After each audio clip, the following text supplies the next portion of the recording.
Vinent es votarà al Congrés la proposta del PSOE per reformar la llei del només sí és sí. Va ser una iniciativa unilateral dels socialistes que va tensionar les relacions entre els dos socis de la Moncloa, PSOE i Unides Podem, un text que s'havia de negociar entre les dues parts. Com estan aquestes negociacions? Doncs li demanem a la ministra Irene Montero, ministra d'Igualtat. Bon dia, ministra, i gràcies per ser als matins. Bon dia.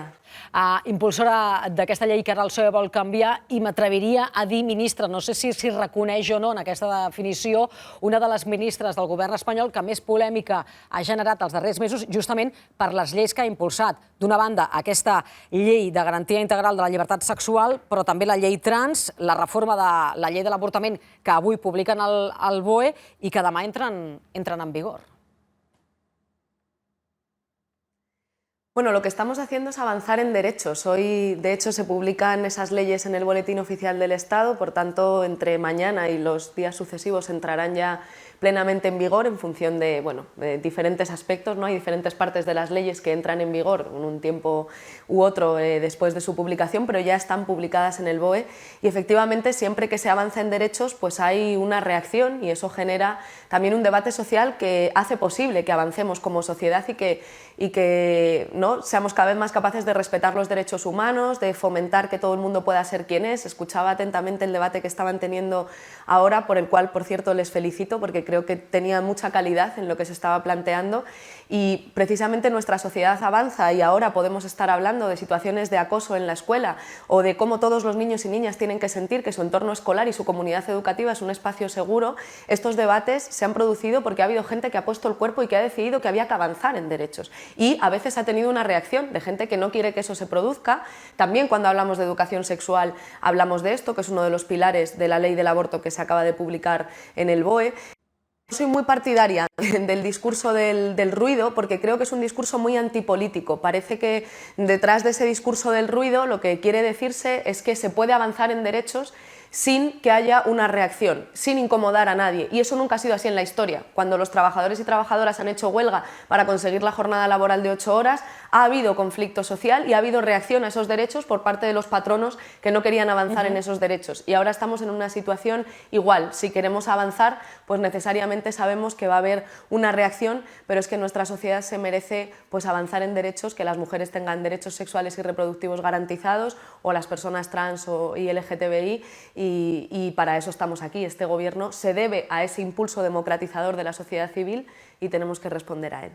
Ministra, creu que ha incomodat massa el PSOE amb la qüestió de la llei del només sí és sí, vist el que hem vist? I li pregunto directament, no sé com estan les negociacions perquè dimarts vinent hi ha la votació al Congrés d'aquestes propostes, d'aquesta reforma que els socialistes han presentat i que tinc aquí.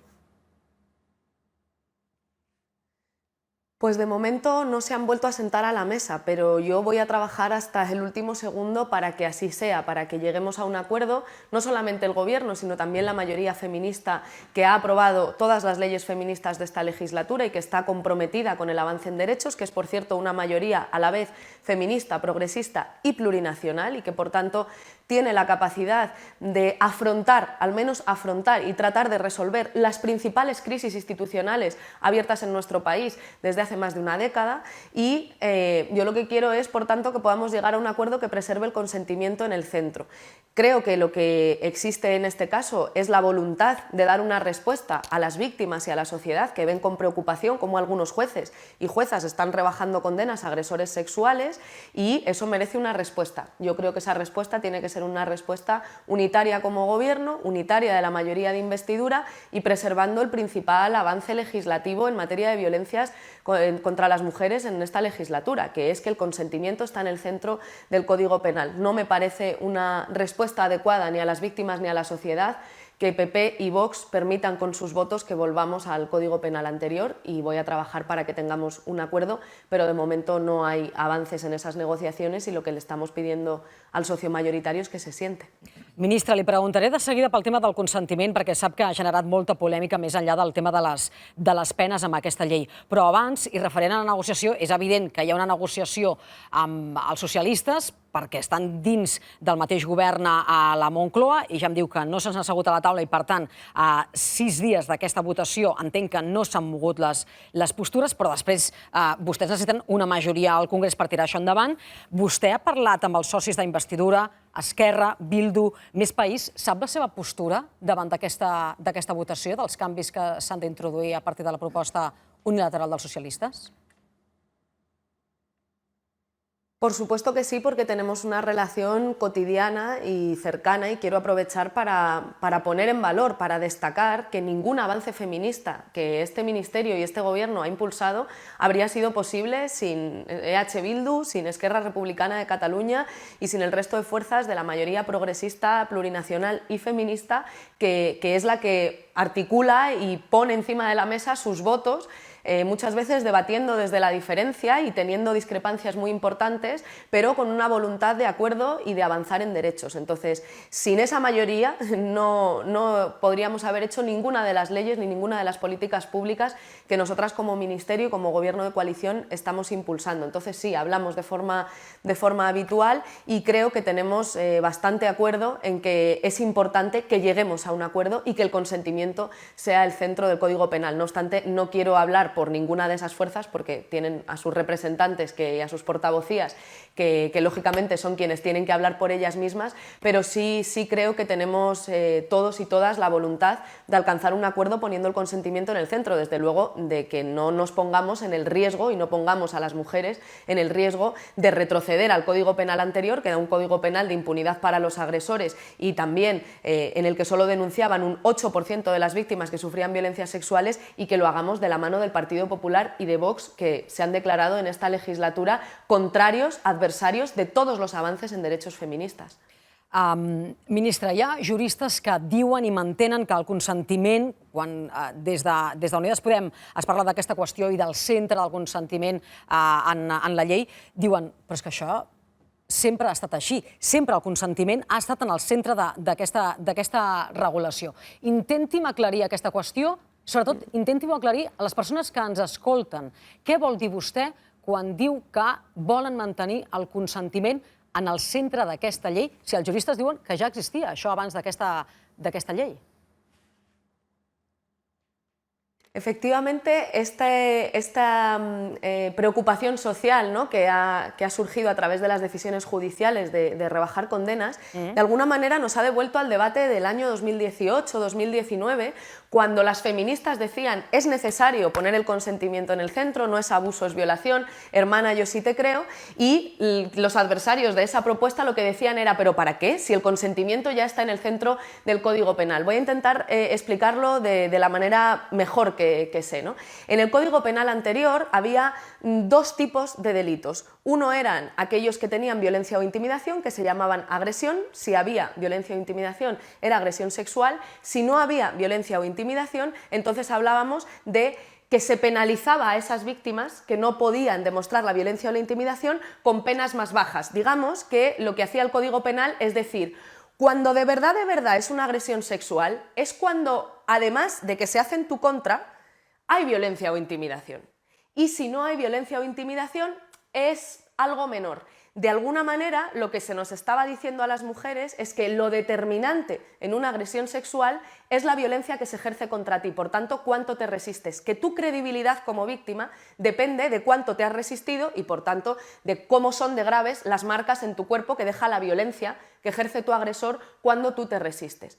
Lo que hemos dicho las feministas es que una agresión sexual puede ser igualmente grave si no hay violencia y si la víctima no se resiste. Piensen, por ejemplo, en una criatura a la que su tío toca durante años cada domingo cuando va a visitarla, o que convive con su padre o con su abuelo y que es agredida sexualmente. Seguramente esa chica no se resista, nunca presente resistencia y por tanto nunca haya marcas en su cuerpo de esa violencia ejercida, pero sin embargo es absolutamente violento y todo el mundo lo puede entender y es una agresión de las más graves que durante años y continuado en el tiempo por una persona que es conviviente haya tocamientos o penetraciones y que eso se ejerza además contra una niña menor, ¿no? En el ejemplo este que estaba poniendo. Es decir, hay muchas veces que sin violencia las agresiones son enormemente graves y precisamente por eso lo que tenemos que poner en el centro del Código Penal es que si no hay consentimiento, si una mujer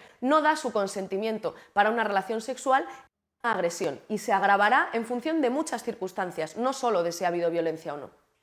Ministra, vostè sap que les crítiques li venen justament per això que vostè ha dit, hermana, yo sí te creo, però, clar, llavors, fins i tot juristes li diuen, si hi ha proves. La fase probatòria és el que en qualsevol procés judicial és bàsica perquè hi hagi, en aquest cas, una condemna davant d'una denúncia de delicte. Què respon davant d'aquestes crítiques vostè? Perquè aquest també és un element central que ha saltat, diguéssim, el debat social.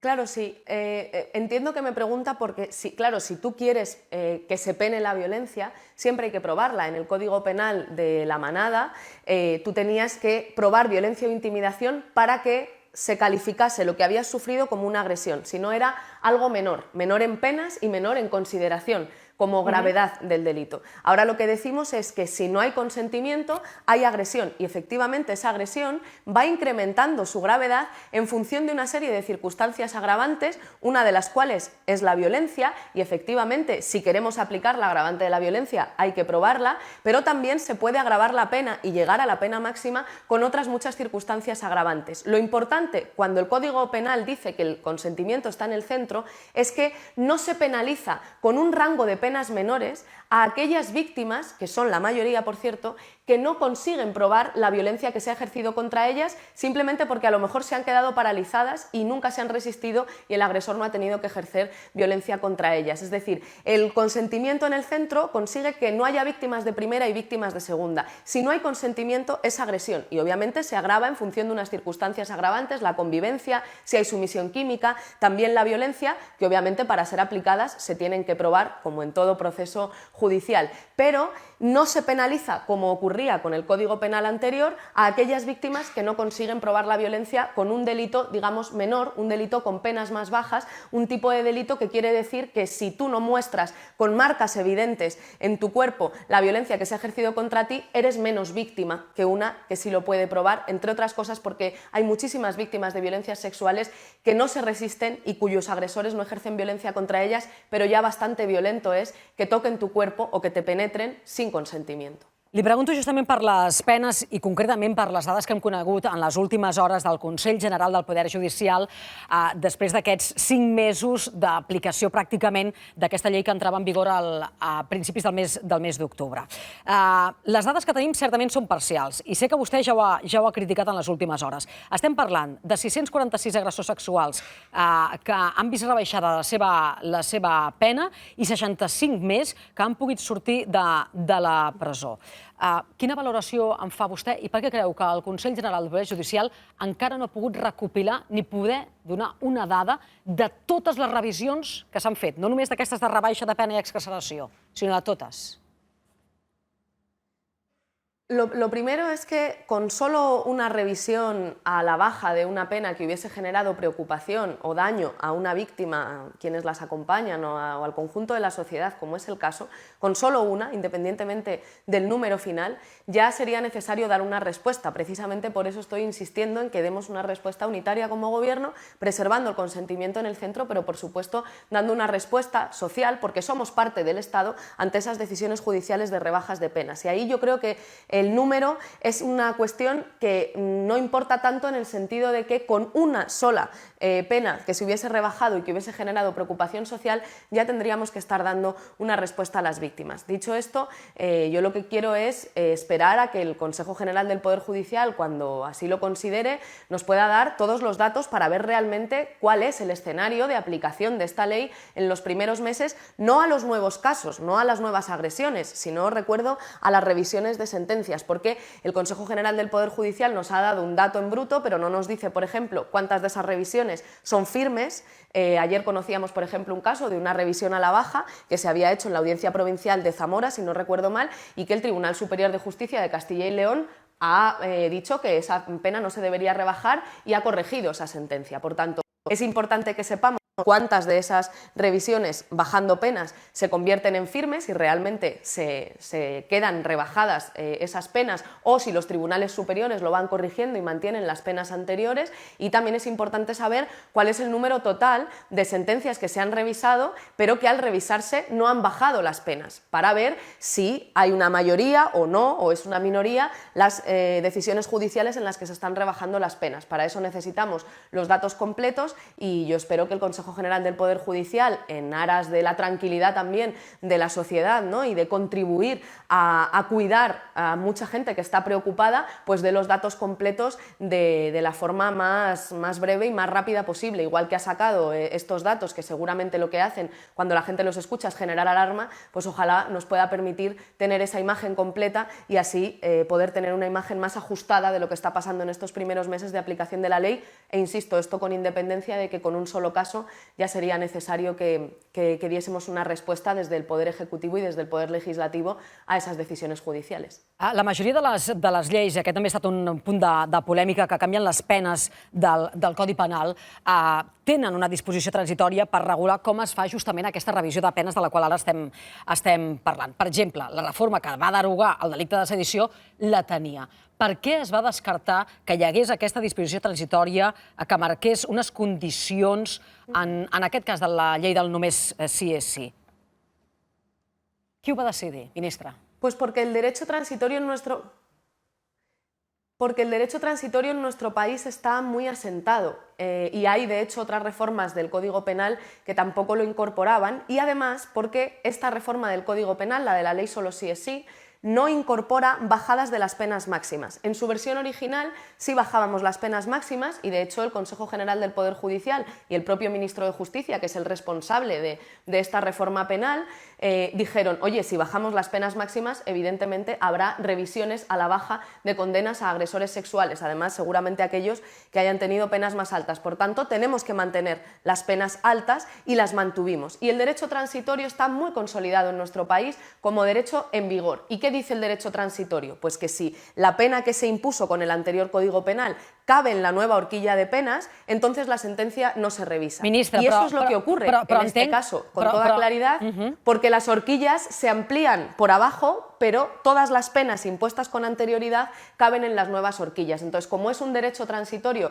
que estaba muy consolidado, no se vio necesario introducir esa disposición transitoria. ¿Ho creu necessari ara, ministra? En esta ley. Era una llei integral. Ho creu necessari ara? Ho dic perquè no sé si vostè fa autocrítica i creu que es van equivocar en fer aquests càlculs, perquè més enllà de que no tinguem les dades totals del Consell General del Poder Judicial, home, en 5 mesos, 646 persones, 646 agressors sexuals que han vist rebaixada la seva pena, no sé si a vostè li fa pensar que alguna cosa, amb aquest càlcul de no haver d'aplicar una disposició transitòria i confiar en la jurisprudència que vostè em deia, potser aquí van errar, ministra. Yo creo que tenemos que ser capaces de dar una respuesta, porque entiendo la preocupación que generan esas rebajas de condenas, pero eso no quiere decir que la ley en el proceso de tramitación estuviese mal hecha. Y prueba de ello es que no hay ningún informe de ningún organismo de Estado, ¿no?, ni el Consejo General del Poder Judicial, ni el Consejo Fiscal, ni el Consejo Económico y Social.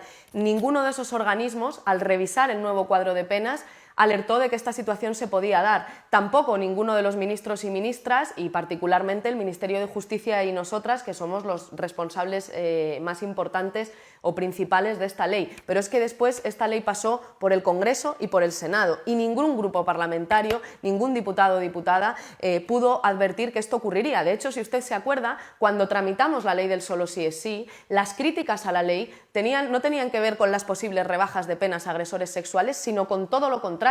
Lo que se decía de esta ley por parte de ciertos sectores del feminismo y también, por supuesto, por la derecha, es que era una ley muy punitivista. Era una ley que nos iba a hacer firmar un contrato para mantener relaciones sexuales, era una ley con la que no se iba a poder decir ni guapa a una mujer, era una ley que no bajaba las penas. Desde el feminismo siempre se ha planteado que más penas no necesariamente son una respuesta más eficaz para la víctima, y un sector del feminismo criticaba esta ley por punitivista. Entonces, el tipo de debate que tuvimos en 2 años de tramitación tramitación, es decir, no fue una tramitación rápida ni que se dejase nada por el camino, fue justo el contrario, que era una ley muy dura para los agresores sexuales y una ley que en su parte integral, por primera vez, da obligaciones al Estado para proteger a las mujeres víctimas. En todo caso, evidentemente, si se ha producido esta mala aplicación de la ley en algunos casos, es evidente que hay que dar una respuesta y eso es lo que yo estoy tratando de hacer, ¿no? Que esa respuesta sea una respuesta del Gobierno y de la mayoría feminista que sí quiere que las mujeres tengan derechos relativos a su libertad sexual y que sí que quiere proteger de forma eficaz a las mujeres frente a las violencias sexuales, no de aquellos,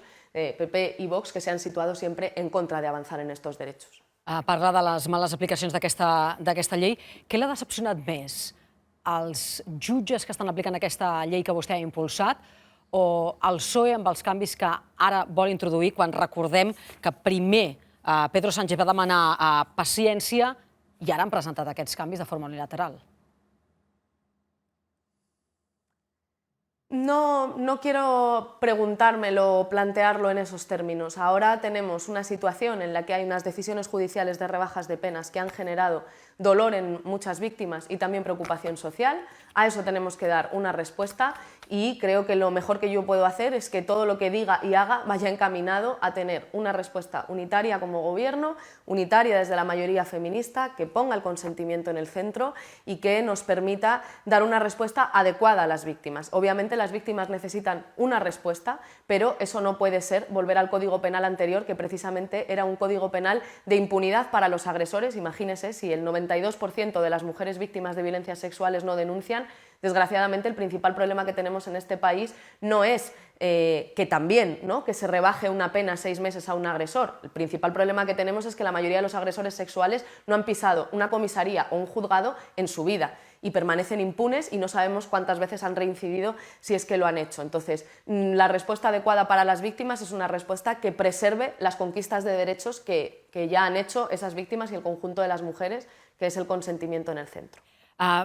Pregunto per acabar sobre la llei de salut sexual i reproductiva i concretament sobre l'article 32 i 33. Estem parlant de la reforma de la llei de l'avortament, perquè ens entenguem amb l'audiència, que diem es publica avui al BOE, demà entrarà en vigor. Article 32 i 33 que parlen de la gestació subrogada o per substitució.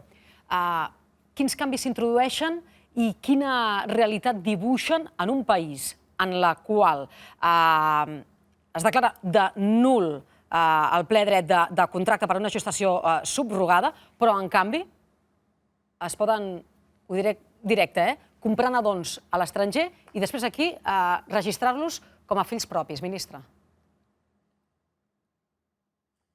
Bueno, la gestación subrogada ya era una práctica que no es legal en España antes de la ley del aborto. Entonces, lo que hacemos en esta ley es reconocer que supone una forma de violencia contra las mujeres que gestan. Hace poco leía un reportaje de una periodista española que ha hecho yendo a Ucrania. Saben que Ucrania es uno de los países donde más mujeres gestantes había y básicamente se alegraba, ¿no?, de la guerra, celebraban la guerra y decían: ahora tenemos peticiones hasta dentro de 2 años porque todo el mundo ha podido ver que tenemos unas mujeres que son muy bonitas. Y decía también: yo nunca he visto a una mujer que tenga un bebé para luego entregarlo por gusto. Lo he hecho siempre porque tiene una situación económica precaria y es una forma de encontrar una forma de vida digna para sí y para su familia, ¿no?, de encontrar dinero para poder sobrevivir. Entonces, no es cambiar la situación anterior, porque, como le digo, ya era una práctica que no era legal en España. Lo que hacemos es prohibir la publicidad de esa práctica que ya estaba reconocido que no era legal en nuestro país y reconocer que es una forma de violencia contra las mujeres. Com ho faran, prohibir la publicitat a internet, per exemple? Es pot prohibir a internet la publicitat d'aquesta gestació subrogada? Precisamente para eso es para lo que tenemos que trabajar ahora, para trabajar junto a todos los organismos competentes. Hay veces que la competencia es del Estado, pero hay otras veces que la competencia es de cada comunidad autónoma o incluso de los ayuntamientos, y lo que tenemos que hacer es velar con el resto de organismos competentes para garantizar que todos los artículos de la ley se cumplen. Pero parece bastante razonable que, si hay una práctica que en España no es legal, no se pueda hacer publicidad de una práctica que no es legal en nuestro país. Ministra d'Igualtat, ministra Irene Montero, gràcies per haver estat avui als matins.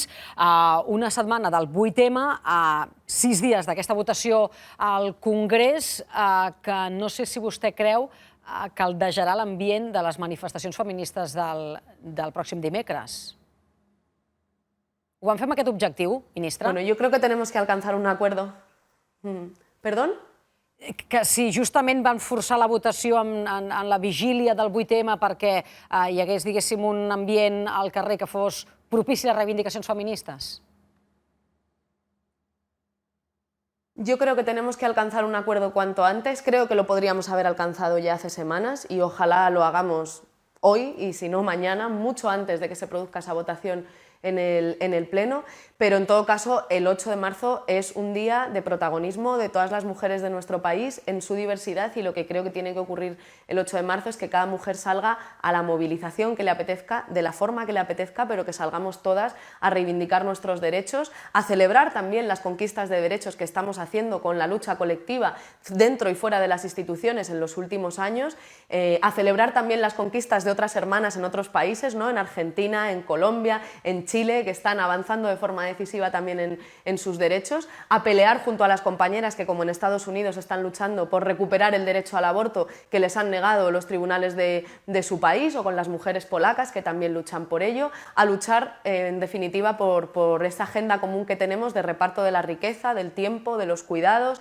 de lucha contra las violencias machistas y de respeto absoluto a todos nuestros derechos sexuales y reproductivos. Cada una que salga como quiera, pero salgamos todas a celebrarnos, a celebrar nuestra lucha colectiva, nuestras conquistas y también a seguir planteando objetivos porque todavía nos quedan muchos derechos por conquistar. Gràcies, ministra. Repeteixo, fins una altra, que vagi bé. Gracias, igualmente, buen día. Adéu.